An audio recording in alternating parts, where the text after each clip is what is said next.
There are always surprises when it comes to the roster cutdown day, and this time is no different. We talk about it right here, right now on the Red, Gold, and Bold podcast. Jeff Chadiha from the NFL Network, NFL.com. Sam McDowell from the Kansas City Star is with us. Soren Petro is my name from Sports Radio 810 WHB. We are talking about the roster. We'll also look back to how the game went on Friday. Did the Chiefs get the right 53? You know, who's got two thumbs and is super psyched about 8 wideouts? That guy, Sam McDowell. Running back decisions, we'll get into that. Surprise cuts. The return of Derrick Nnadi. Is the offense getting back to being elite? They certainly looked like it against the Bears. To the defense, to the pass rush, show enough in this game against the Bears? I don't know. Maybe we even mentioned Travis Kelce. Taylor Swift got engaged. I know Jeff wants to talk about it. We'll do it right now on the Red, Gold, and Bold podcast.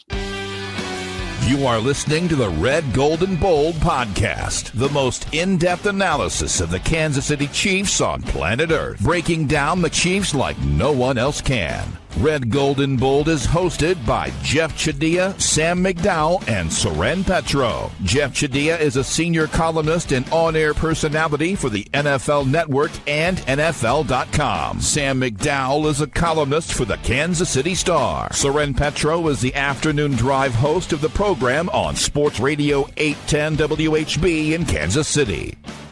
The Red, Gold, and Bold podcast is proudly brought to you by Gann Asphalt and Concrete, Kansas City's nationally recognized full-service paving and pavement maintenance contractor, making parking lot problems disappear in Kansas City since 1994. Free consultations, no commissions, in-house crews, and every project comes with a written warranty. Find them online at GannAsphalt.com or call 816-484-3338. Gann Asphalt and Concrete, one contractor, all things parking lot.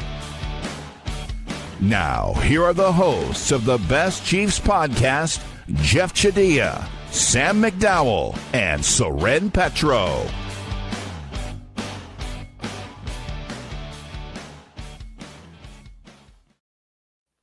Thank you very much, Curtis. Off and running here. The 53, at least for now, has been solidified. There probably will be a tweak, one or two here or there. There usually is. Let's dive right in, gentlemen. Jeff, did they get it right? The 53 they kept, are they the right 53 for this team to make a run at another championship? Yeah, I mean, Robert Tonyan is a surprise, but it sounds like from Sam's reporting that he'll be back in some fashion, which makes sense. Mike Edwards, I'll take credit for picking him to get cut. Yeah, should. But no, like I think, look, did they get all 53 right? Probably not. I think no team does that, but I think they've got enough right to feel good about where they're at. For a team of this caliber, this accomplished, generally you're talking about, even the guys who were surprise cuts or didn't make it, were close to being cut. Most of those guys don't end up being huge contributors. So the right guys are already here. It's just a matter of who's going to fill out the depth chart. And I think they probably got a pretty good group. What do you think? They get it right, Sam? Yeah, I mean, I think we'll go through it until we'll all have maybe some quibbles with a couple things here or there. But this is a team that I think its best strength is its scouting. And, Brett Veach is a scout at heart. So I think they scout as well as anybody. And this is a chance to scout your own players. You have more film on them than any other team. So usually this is where the Chiefs do pretty well. I think, any quibbles that I have will be positional related. Jeff's right. I mean, I reported earlier that Robert Tonyan will be back. He doesn't have to go through waivers.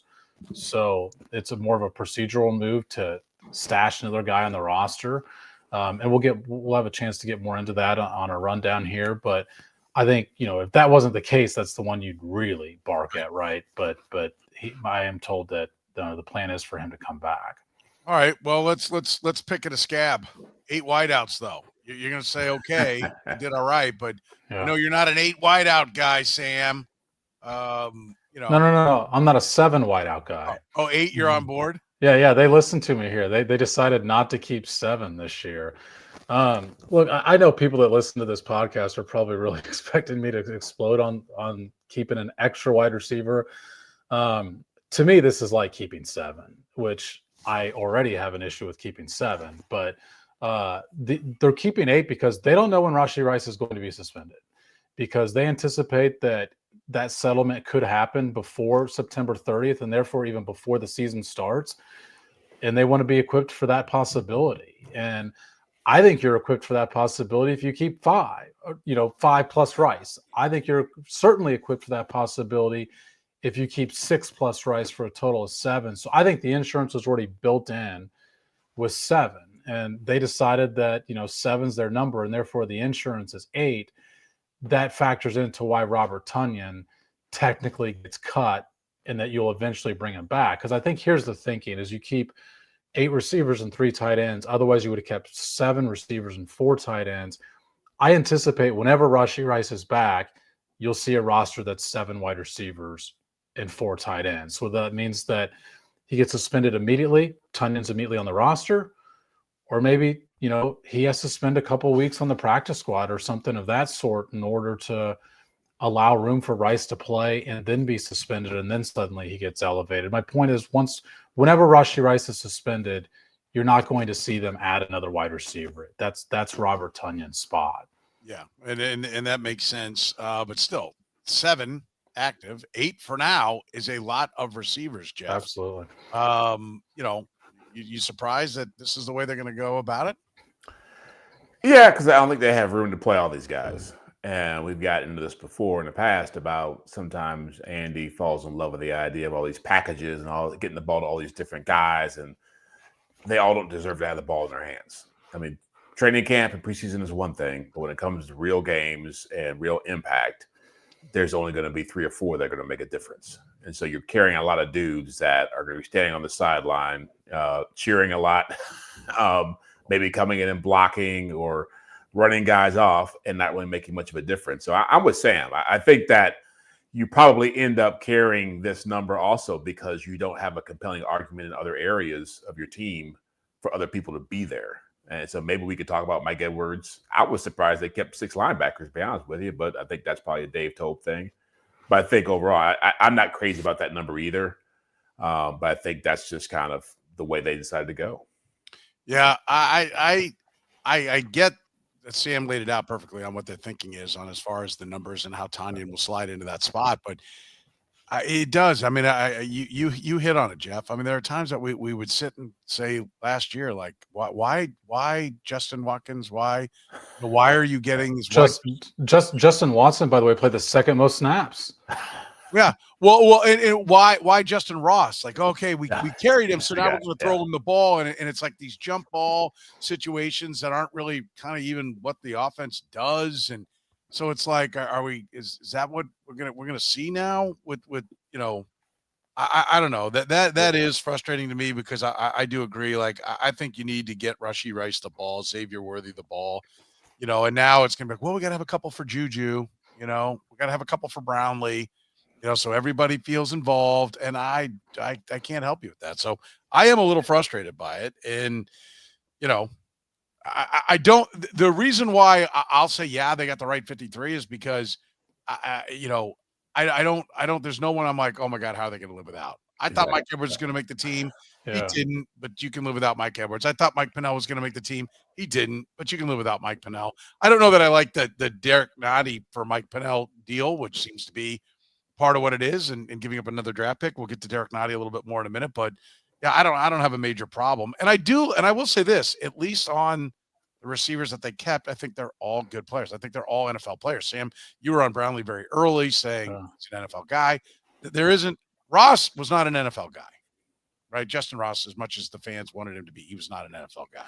Yeah, and you go through to your point on this, Soren, and this is the argument that I've made ad nauseum about 7 wide receivers. When you go through their regular season snaps, because I agree with you guys, like, one risk here is you force feed somebody. Like Brownlee's a good example, because Brownlee to me has a similar skill set as Justin Ross, except for I think he can separate better than Justin Ross could.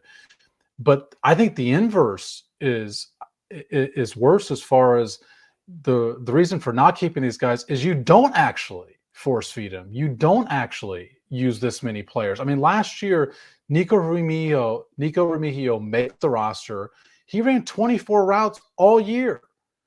And you've got Sky Moore who was on the roster for 6 weeks. He ran 29 routes and caught 0 passes all year. Justin Ross plays a handful of games, like 4 or 5 games.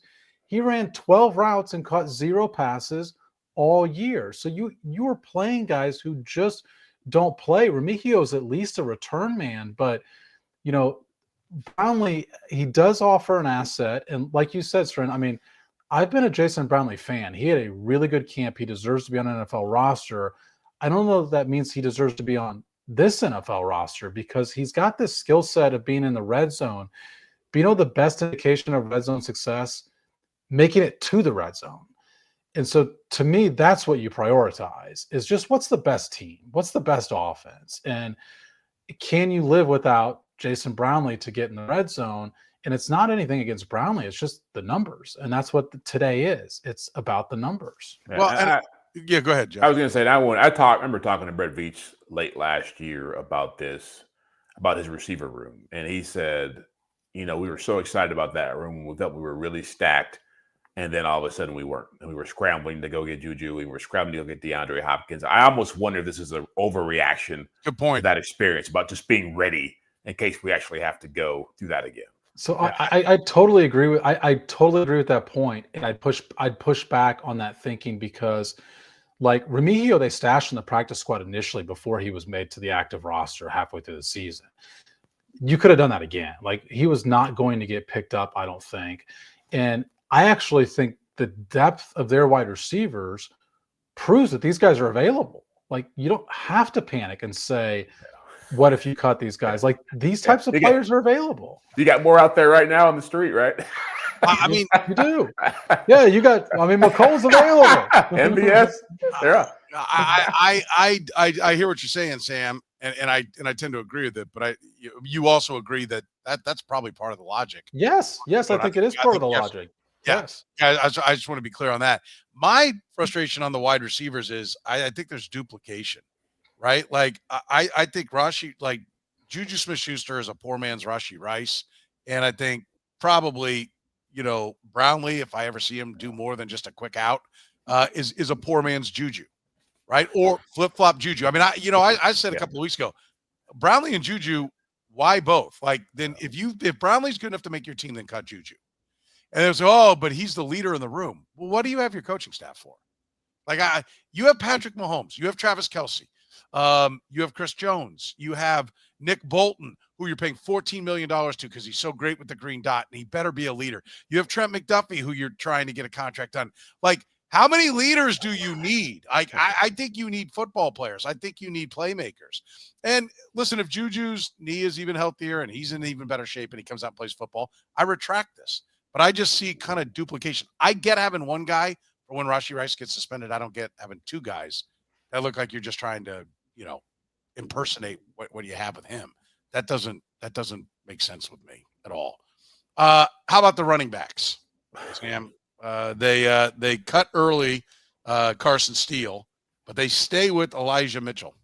Yeah, I actually think that's a bigger surprise than any of their cuts. I mean, I really just did not have Elijah Mitchell trending towards being on this roster, and I don't know. The skeptic in me still wonders how long he will be on the roster because I know the Chiefs are searching for this position, but what you're left with, the 4 that they kept, is the same question that you had entering training camp.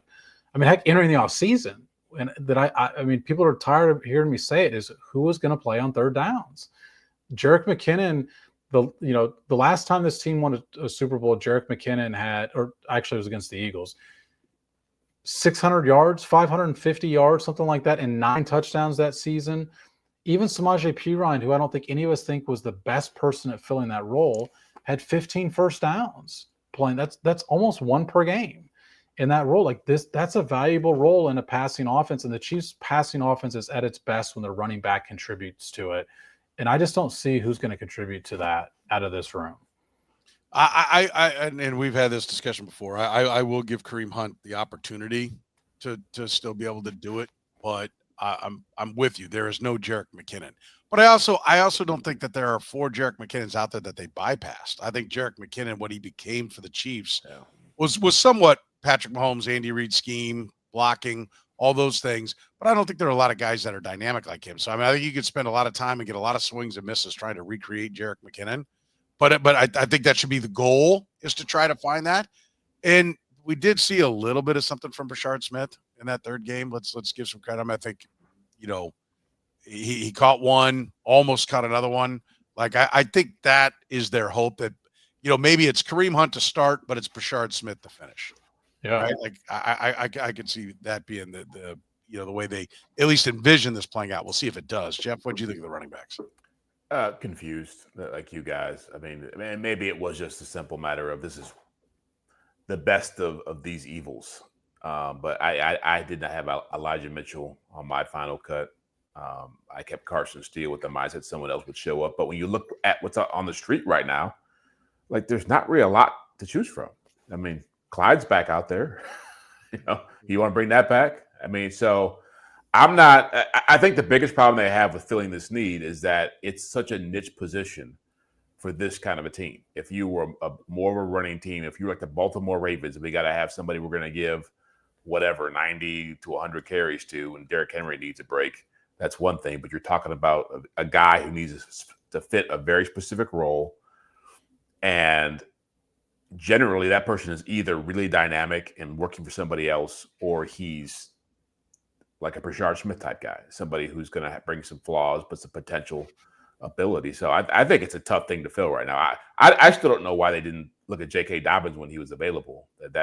That's a guy that they saw with the Chargers who could be that kind of player. But I think I think it's going to be a problem for this team for a while. Yeah. It is a spot that I think you can get away with, not necessarily like we all know the running back's been de-emphasized. That's just been part of the deal here for quite some time. But so I think they can get away with it. But, at some point for them to be like somebody said, well, you think they can be the number one offense again? And I'm like, I think you do have to get better at running back before you're going to be number one. Can they get to be in top 5? Yes. Maybe top 3. Yes. I think they can. I don't know that I'm ready to say they will, but I do think you're going to have to get better at some point at that running back position. What if Pacheco gets hurt again? Like, what does that look like? It looks like last year. That's what it looks like. Well, and with an older running back. I mean, certainly I'm not the only one who thought that whenever he stumbles into a trash can on Friday is like, what now? That's right. What now? I mean, that would have been so poetic if that had injured him, and like that's what's left of the Chiefs running back room. That's only part of it. He stumbled into a trash can and went headfirst into the wall. Then, yeah. Well. I mean, is he going to break his neck? Yeah.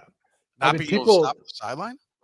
Somebody has mentioned Martinez. I assume they mean Damian Martinez, which I thought too. I mean, he's taken 5 picks before Brashard Smith by the Seahawks, but those are the types of guys who get picked up on waivers. And the Chiefs waiver situation, you guys know this, but just to reiterate, they're picking 31st at the waiver wire. The Titans will pick up 6, 7, 8 guys off waivers. It doesn't reorder by every single pick. You can pick as many as you want. Mm-hmm. And to me, if the Chiefs are picking someone at 31, I'd be asking, why did 30 other teams pass on this guy? In which case, the types of players you're looking for, like Samaje Perine last year, are actually the players who are veterans, who just get to pick where they go because they've been in the league for 4 years. It's why you're allowed to get Tunyon back. He doesn't have to go through waivers. He's been a vested veteran.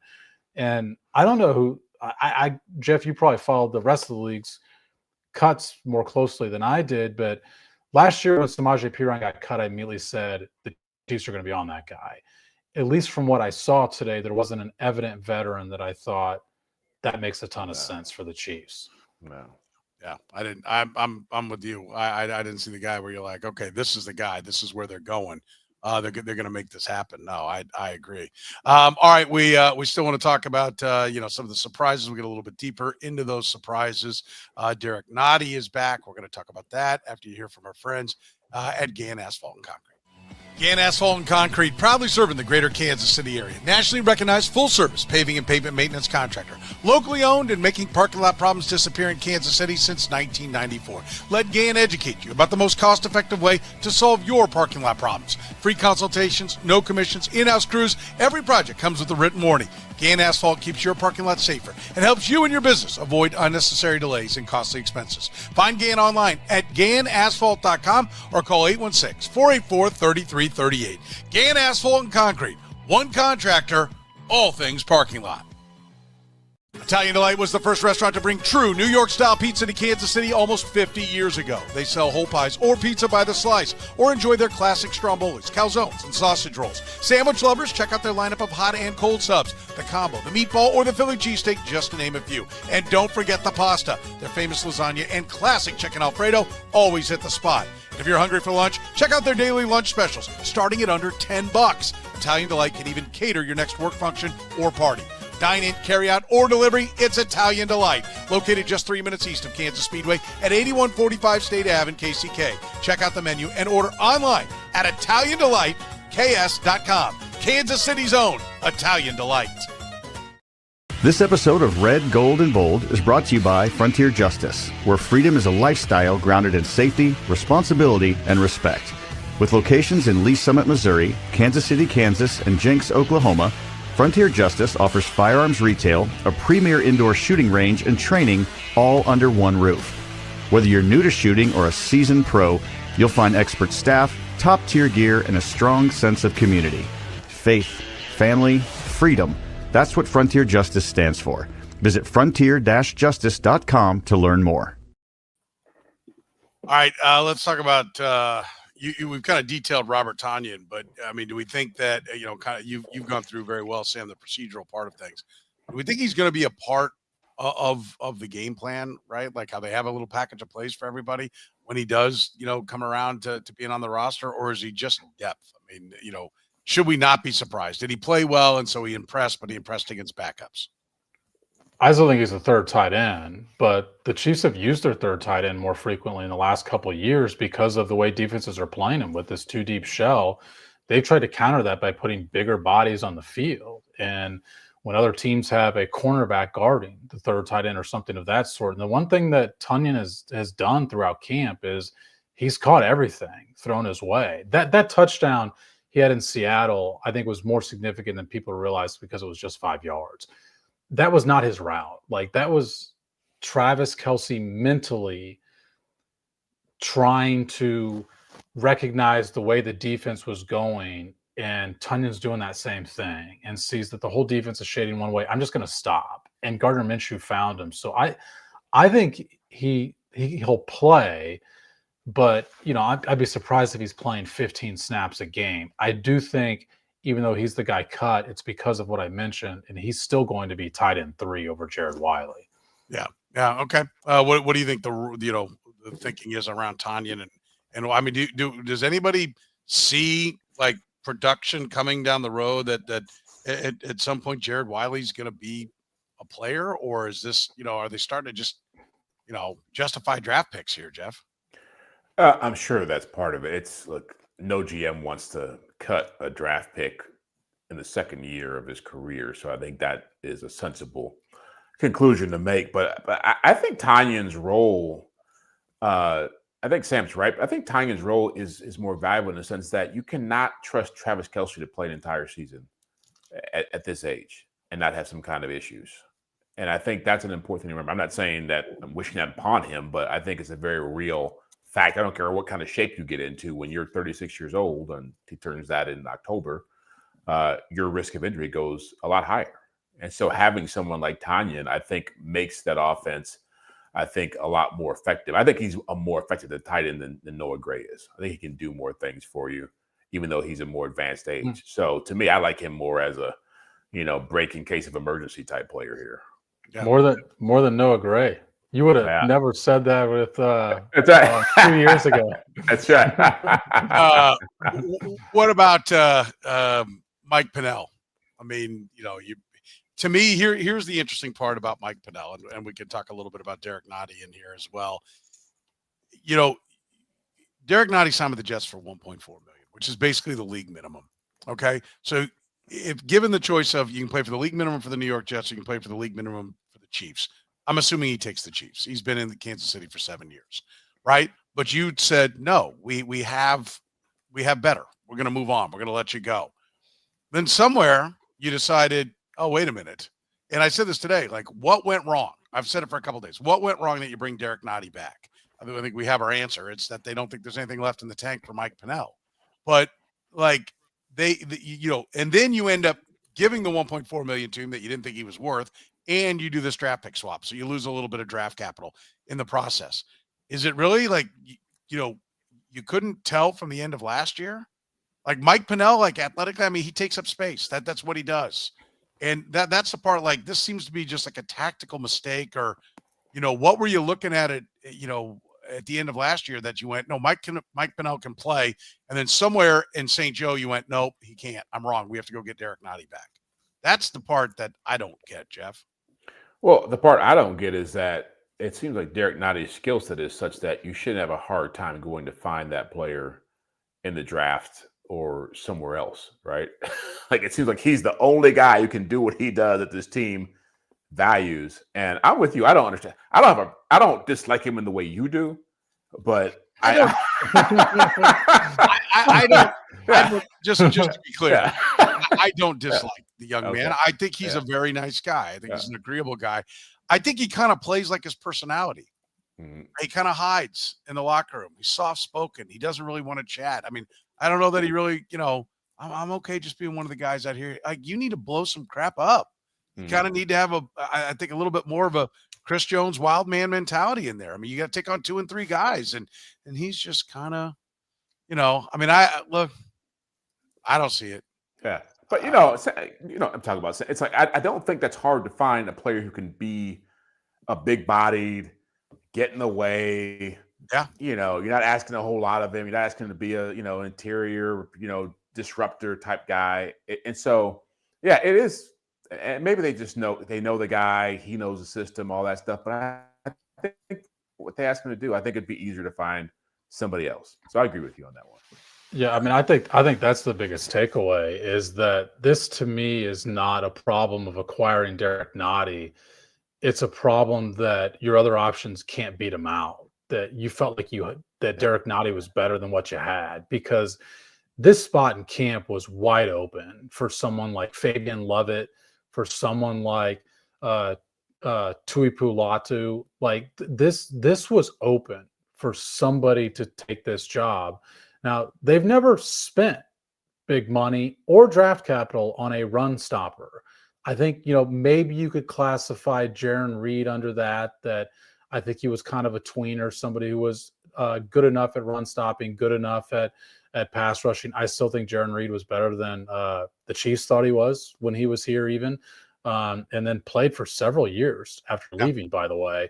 But to me, the problem is that they didn't find somebody better, because it's not hard to beat the bar that Derrick Nnadi has set. But I'm telling you, from watching training camp, the guys out there did not beat the bar that Derrick Nnadi had set. Like, Fabian Lovett did not. Like, this was an opportunity for those guys. And to me, my guess is, in an honest moment, the Chiefs front office would tell you they're probably most disappointed in that aspect, that nobody just really made this decision difficult for them. Yeah, I think they were hoping that Fabian Lovett was going to become the next the guy who left for Carolina. Tershawn Wharton. I mean, Fabian Lovett is more of like a run stopper. And I was thinking about this, Soren, because and I don't mean as a pat. I just mean a guy who comes from not being drafted to, like, this is a player. We can use this guy. Tui Peloto is the other guy that they must have seen something in, and neither one of them, they're like, no. He was on the roster last year for most of the year. Like, people don't realize that, but like, he was on the roster for most of last year.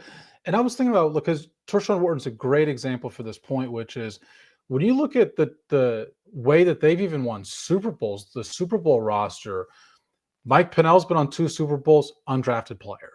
And by the way, before his second Super Bowl with the Chiefs, he was on the practice squad for much of that year. Like, he was given up on that year. Tershawn Wharton, undrafted player. Then you try Fabian Lovett there. You try Tuipu Latu. Like, you tried guys who weren't highly respected coming out of the draft in comparison to their peers. Like, I don't know how much they've really valued this position. The flip side of it is, they've won Super Bowls anyway. Last year they had a good run defense anyway. There's been years where they haven't had a good run defense, but the defense has been good enough to win championships. So I think there's a real question of how much should they put in to this position as well. Yeah, I think you would. I think they win in spite of it, right? Does that make sense, Jeff? Yes, Yeah, absolutely, yes.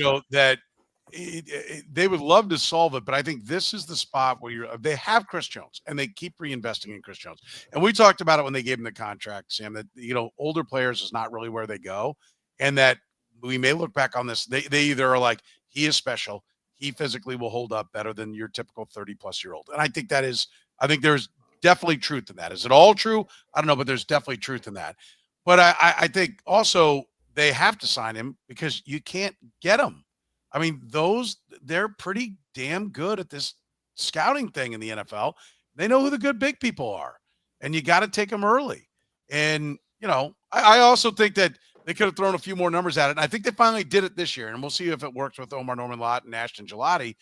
But I mean, when you're taking a tackle 3 years in a row, like and I'm not saying in the first round, but they took Wanya Morris in the third. Well, that didn't work. Well, let's go up to the second. I'll take Kingsley Suamataia. That didn't work. Let's go up and take, Josh Simmons. Now, listen, it's good business. Until you get it fixed, you got to protect Patrick Mahomes. I'm not complaining about it. But when you have to duplicate that pick, you didn't get maybe to a defensive lineman. This year, Sam, they didn't get to a running back, right, guys? Yeah. Like, I think that's part of it. If you didn't have to do this stuff, you would have gotten to one of the running backs because it was a talented running back class. Yeah, and I think they waited a year on attacking the running back position because they knew this was a talented running back class, and they still didn't attack it until late, basically because Jeffrey Bossa was there, and they just thought he was too good of a player to pass up in the 5th round. Somebody, person who should not be named in our chat, brings up Colin Saunders. I will point out when the Jaguars gave up nothing for Colin Saunders, like a guy who could not start for their offensive line last year, and their offensive line last year was terrible. And as soon as that trade happened, and this was before the Derrick Nnadi trade, I thought, wow, there went a guy I thought the Chiefs could be interested in. And it's not like the Chiefs didn't have players too. Like Joshua Williams made this team, but I don't think he makes it if Najee Johnson's not on IR, in which case, like if the Jaguars are willing to, or the Saints are willing to take up a backup lineman, do they need a cornerback? Like I thought that the Chiefs potentially could have been interested there in Colin Saunders. Colin Saunders might start for this team. Yeah, seriously, he might start for this team. Yeah, I think it's a fair point. So and listen, Mike Pennell will be around. Like, do you think we've seen the last of Mike Pennell? He'll be back. No, I don't either. I think he'll be back. They'll throw him. They can have 6 guys with that. They can basically have 6 old guys that don't adhere right out of the 16. I think is the rule on for practice. Because back in the day, practice squad used to have to be young guys, right? Yeah. Now we've seen Deion Bush and different guys that they keep on there, and so I think we're going to see Mike Tonyan or Robert Tonyan. Excuse me. I think we might see Mike Pennell. Are we going to see Mike Edwards? I mentioned Bush. He's not there. Jeff, is Mike Edwards. You were the one who got this one right. Had Mike Edwards being cut. Do we see Mike Edwards on the practice squad? I think it's possible. I mean, he was a guy who he went back to Tampa and they let him go, and he was in Buffalo and they let him go. So I certainly think that once you've gone through that as a player, you're a lot more open to, okay, if it's on a team like this, chance of championship, I know the people in the building, I've been here. I think he'd be smart to make that move. And look, if you ever talk to veterans who are in that position, it's not a fun spot to be in because everything's like very fluid and you're uncertain and your ego's taking a hit. And so they'd like to, if without having a lot of certainty, you'd at least like to know, okay, if I can land someplace and get an opportunity to play, it's with a championship caliber team. But no, I thought that, in full disclosure, I thought it was a little bit of a wild card that he would get cut. But the way I did my roster cuts, I thought there'd be too many players and he'd be the odd man out. I think that probably was what happened here. But I think position versatility won out with Roland Wallace and Chamari Connor being able to play slot and safety. So I think it was tough for him. But I think he's got value for sure. I think anyone who's been cut, like we went through a list of guys, like, hey, guys that aren't on the radio show the other day, like guys, I'm not going to be blown away if they cut them. Juju, Mike Pennell, Mike Edwards. I mean, all you got to do is look at guys that have been cut. Yeah. That, once before a team deemed them not good enough, then they're on that list. And I think I certainly didn't put enough into that. Mike Edwards was cut 3 times last year. Sam, I think you brought that up, or maybe it was Curtis brought it up. Yeah, well, my point in bringing that up is that's a great point that you're saying, Soren. Somebody's deemed them not good enough, but that typically becomes a stain that they wear in front of the rest of the league as well, to where those guys are less likely to be picked up as well. So I think the Chiefs actually did some smart math here and said Mike Pennell was available for a practice squad 2 years ago. Now he's 2 years deeper into his 30s. Who's really going to pick him up? And Mike Edwards, as you mentioned, was on the Bills and Tampa last year before he was on the Chiefs practice squad. So I think, again, they looked at that and said, what kind of market is he really going to have? I think they did some math there and said, those guys are more likely to come back to us. Yeah. I think that's fair. Asa Pole, that was a guy like that I think could have made this roster. They went with 9. They didn't go with 10. They usually go with 10 offensive linemen. They have the 8 wideouts. We've gone over why, but Asa Pole was a guy that was impressive. Is that the last of the surprises? Maybe not surprised, but like we'll watch this and see what happens here, Sam. Yeah, I think it's the player that they're most likely to regret cutting, while also recognizing that usually they probably don't regret cutting anyone that significantly. Obviously, this came down to Wanya Morris or Esa Pole. I actually think it came down to whether or not they keep 9 or 10 offensive linemen. But if you're only going to keep 9, I think that's the battle you look at, even though I don't think those two were ever really in a battle. And I think we said this, but to me, I think Pole has a higher ceiling because some of that is the benefit of maybe not knowing what the ceiling is. I think we know what Wanya Morris is. And if this was the third tackle, I think you keep Wanya Morris because he's more experienced and because he probably is a more polished player if you had to play him in the middle of week 1, let's say, if somebody got injured. I think because it's the fourth tackle, because you have Jalen Moore, you allowed yourself some wiggle room to take a chance on the player with the upside. And so that's the reason that I think I would have leaned towards keeping Pole, was just because that upside would have been attractive to me. If it came down to a 9th or 10th guy, Jeff, then I think what we're talking about here is the Rashee Rice suspension and the need to keep an 8th wide receiver cost Esa Pole a job. Esa Pole should be going. Here's another guy who suffers because of the lack of maturity because of Rashee Rice, right? In the end, we blame Rashee Rice for the cutting of Esa Pole is what I think Sam is saying.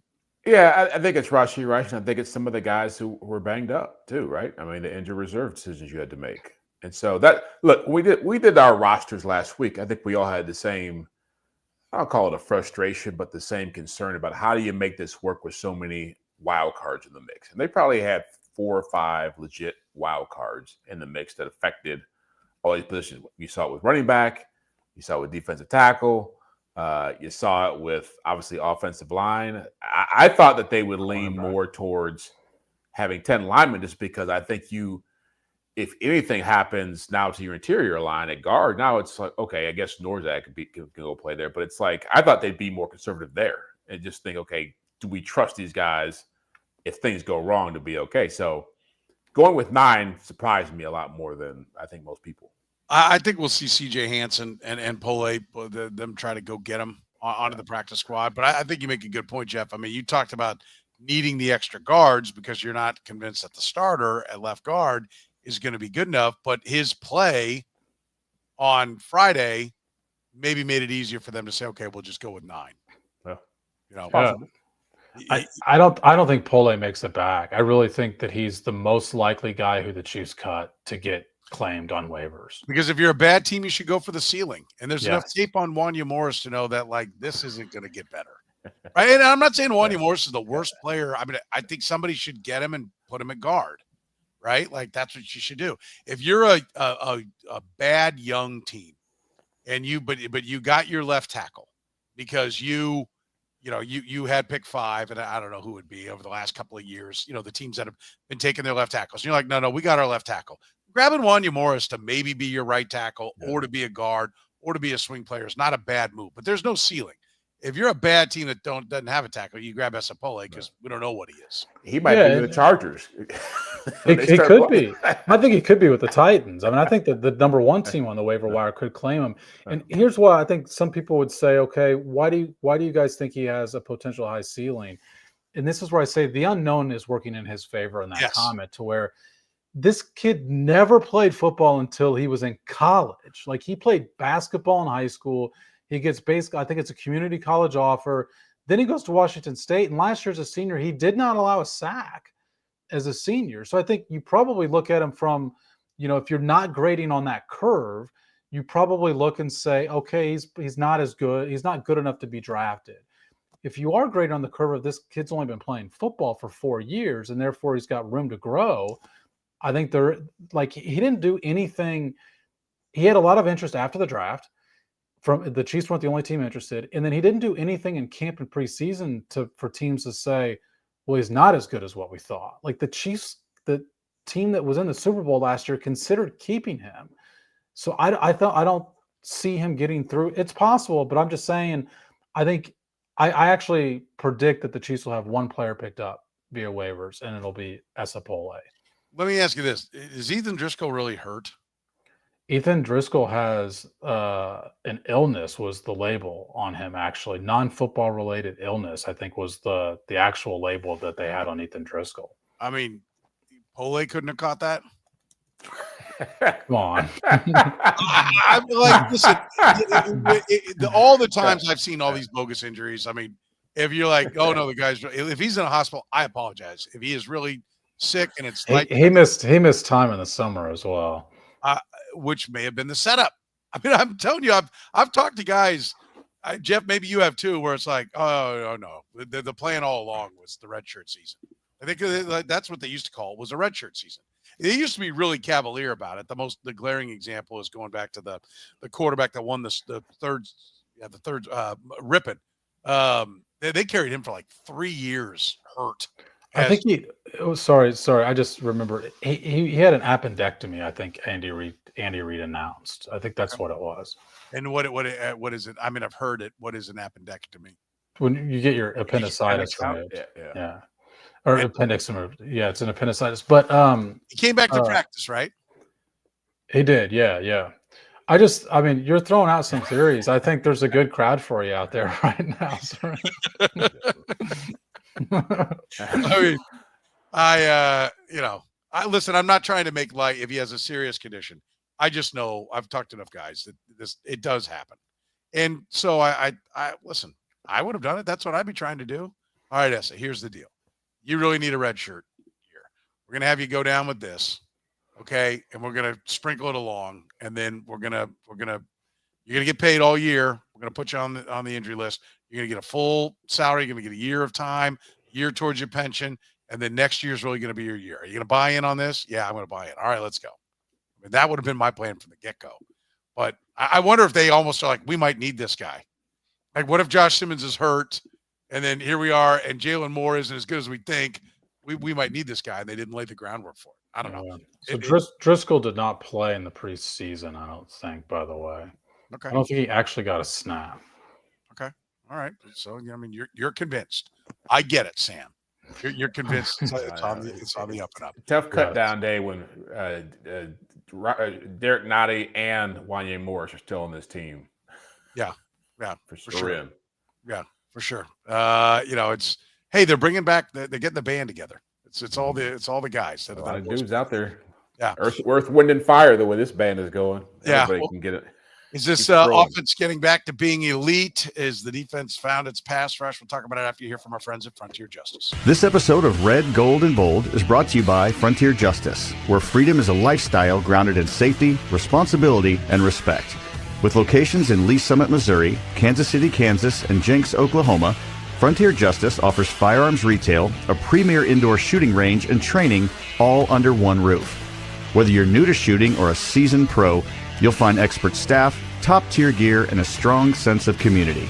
Faith, family, freedom. That's what Frontier Justice stands for. Visit frontier-justice.com to learn more. Italian Delight was the first restaurant to bring true New York-style pizza to Kansas City almost 50 years ago. They sell whole pies or pizza by the slice, or enjoy their classic strombolis, calzones, and sausage rolls. Sandwich lovers, check out their lineup of hot and cold subs, the combo, the meatball, or the Philly cheesesteak, just to name a few. And don't forget the pasta. Their famous lasagna and classic chicken Alfredo always hit the spot. And if you're hungry for lunch, check out their daily lunch specials, starting at under $10. Italian Delight can even cater your next work function or party. Dine in, carry out, or delivery, it's Italian Delight. Located just 3 minutes east of Kansas Speedway at 8145 State Ave in KCK. Check out the menu and order online at ItalianDelightKS.com. Kansas City's own Italian Delight. Gann Asphalt and Concrete, proudly serving the greater Kansas City area. Nationally recognized full-service paving and pavement maintenance contractor.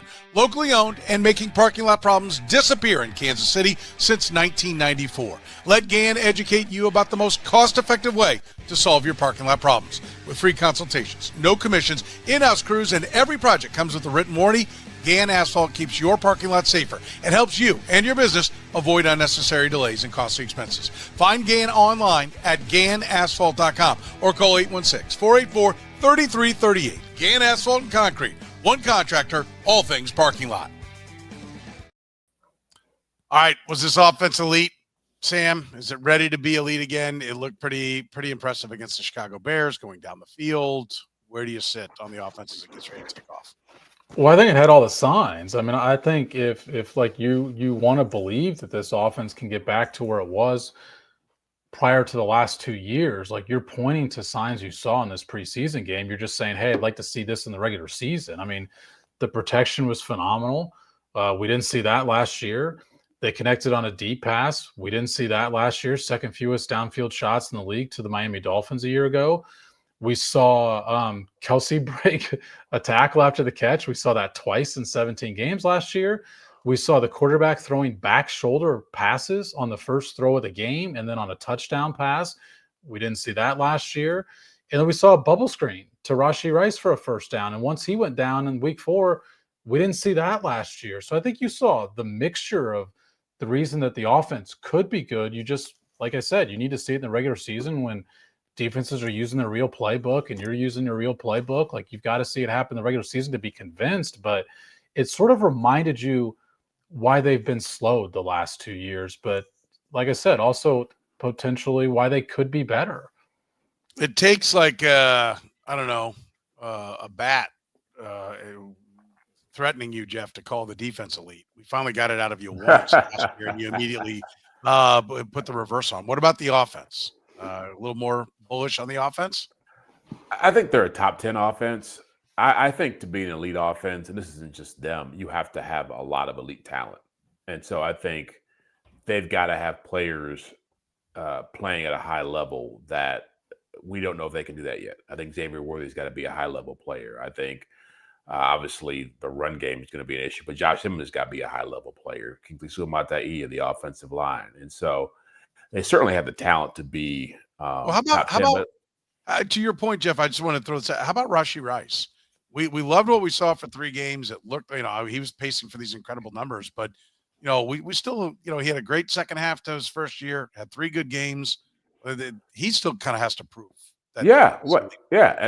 And I'm going under the assumption that he's probably not going to be out there for a good part of the season. So that's going to impact your ability to be elite. Now, if you want to say, hey, for these 7 games when he's out there, or 8 or whatever it's going to be, that they look elite, then I'll buy that. But I think over the course of the season, there's going to be some disruption to them having all these people in place. Like, so I look at whatever the top offenses from last year, the Ravens, the Lions, the Eagles, like those teams within their supporting cast, like the quarterback is a whole different story, but within their supporting cast, like those teams have a lot of like Pro Bowl caliber, all pro caliber players. And so this team, to be an elite, they're going to have to get more guys like that. So but I think they're still top 10. They look great, but let's face it, like the way their running back room looks, gonna be a lot of times they're dropping 8 people in the coverage and saying, hand the ball to those guys. We'll live with Kareem Hunt and Isaiah Pacheco trying to beat us. Yeah, I mean, I think that is what they're going to see, light boxes all the time, and Isaiah Pacheco is going to have to get him out of it. I mean, I think it's as simple as that, right, Sam? I mean, part of this, if they're going to be number one, Isaiah Pacheco will have his first 1,000-yard season and will average 4.5 yards a carry or more. And Kareem Hunt will become a good third down back, or Brashard Smith will take him over as a third down back. I mean, they're going to have a good year from the running backs if they are going to be the best offense again. I think the Chiefs' biggest fear going into the season should be exactly what Jeff said. I think their fear should be, okay, our team's going to make us prove that we have to run the ball. And then what's going to be the response to that? You know, I'm trying to look in real time here because I know that on third downs they basically never faced sacked boxes last year, and I can't find just right now off the let's see. They faced the 7th most light boxes in the which is that number, by the way, that number stuns me that number is not number one most light boxes, right? 7 is surprising that it's not. Yeah, and then they faced higher. The 6th highest or 6th fewest stacked boxes. And so stacked and light's not, there's like one number in there, and I believe it's 5 that doesn't qualify into either of those. But and then real quick, Soren, I'm looking it up because I think you're right that's atypical. So yeah, the year before in 2023, they faced the most light boxes in the league. Last year they started running the ball more on first and second down. The year before they were in the league in most light boxes. So yeah, this has been a thing for a while. And I just think last year teams looked at those receivers and said, we don't need to have extra attention. Receivers you guys are putting on the field once Rashee Rice went down. In which case, they did put more attention on, Kareem Hunt and Isaiah Pacheco when Pacheco was healthy. Yeah, they're going to need to run the ball effectively. I don't think there's any doubt about it, because I will. Let me go ahead and give my first bitch of the year. A little less RPOs, a little more power run. I mean. Your first of the year? It's not even your first of this podcast. We did talk about Derrick Nnadi. Okay, towards play calling. My first play okay. Bitch of the year. Like a little more power run, some play action, bootleg out the back. I mean, there's some good plays that are out there that are pretty effective and can slow down a rush, can help out an offensive line, can help out a run game. I think Andy Reid kind of gets away from that. I mean, his mentor, Mike Holmgren, learned from Bill Walsh, who lined up with, Bill Ring and Tom Rathman, at fullback and would hammer some people. And, they were incredibly effective running teams. They'd run for 2,000 yards all the time. And so it's okay. You can still be considered an offensive genius if you run the ball. Wow. And I do think that's one of the disconnects. I think that's the Lavelle Edwards of Andy Reid, is like he wants to throw it all the time. And like McVay, that whole Shanahan group, they all will run the ball. I mean, they all run it effectively, and they will run it with some power, and they will play action off of that. And I think it's effective. Yeah. When was the last time you saw outside zone from this team? It's like, I mean, it's like always like, here's the quarterback. Oh, no, well, go ahead, hand it to him. I'm going to stay back here and defend the pass. Hand it to him, because you don't have the back that, okay, give Kareem Hunt a 4-yard head of steam. He's going to get 5. It's 2nd and 9. Great. We'll come back on 3rd and 4 and play again. I think they're going to have to. He's going to have to get more creative in the run game. I think that's and I think one of the other ways is to go under center more frequently than they've been going. I mean, the Chiefs and I'm trying to look this up, and I mean the Chiefs last year only threw the ball 82 times out of lining up under center, below average in the league, and they still had a positive EPA doing that. They had a better EPA. They ranked 12th in EPA. They ranked 19th in under center. So like they should be using under center more, but also part of that is because they don't use it. So teams expect them to run out of it. Yeah, for sure. How about the defense? Did you see enough pass rush, Jeff? They had a combined sack for Jones and Amenahu. They clearly were getting more pressure on Caleb Williams. Caleb Williams also Mr. Sack. I mean, he'll hold it. He holds it a long time. He'll take it. He'll try to make plays, and he can make some plays with his legs, not as many as he thinks he can. But were you encouraged by the pass rush you saw? I thought they were active. I thought a minute he was especially popped some of his rushes. I think he bowled a guy right back in the quarterback, I think, on one play, if I remember correctly.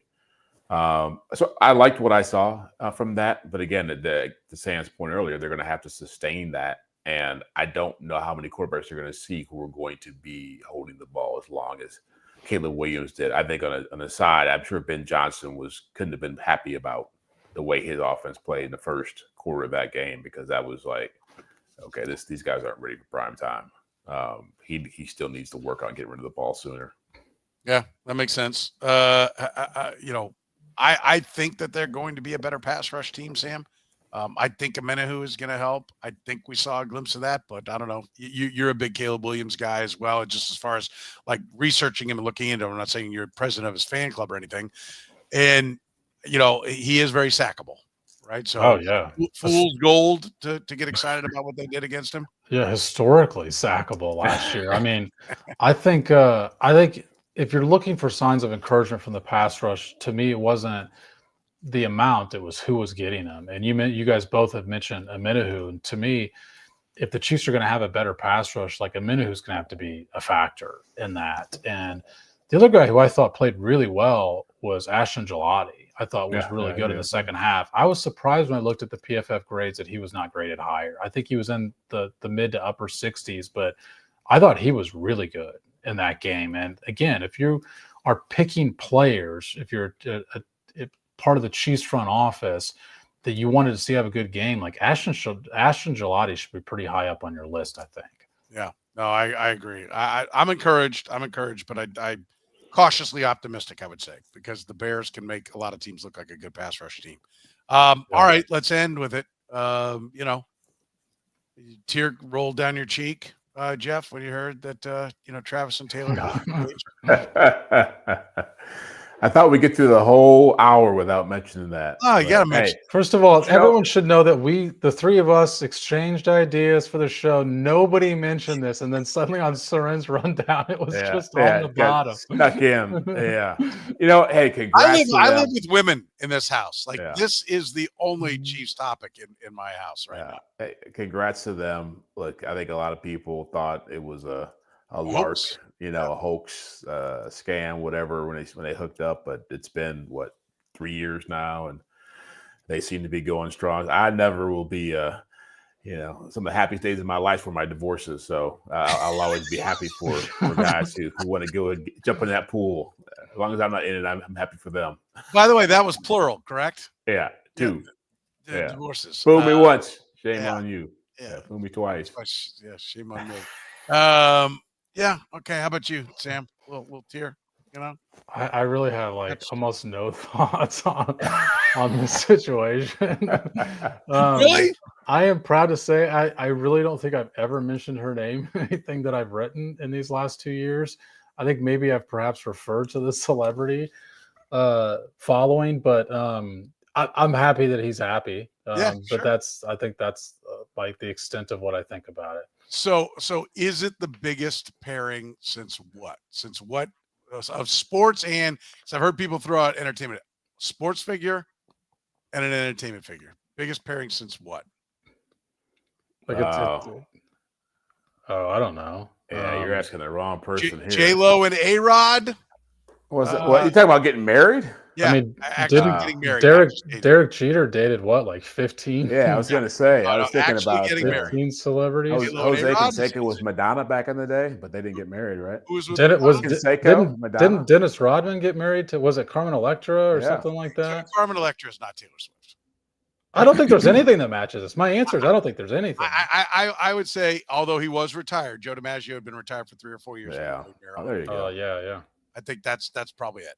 I think that's probably where we got to go, And I think that first of all, you asked that question. Don't act like you hadn't already thought about that. Of course I had. This is the first time for Jeff and me thinking about that question. Yeah. Yeah. Well, you don't have to have the answer for everything, man. That's all right. It's going to be Curtis's trivia question tomorrow on the show. We talked about it today.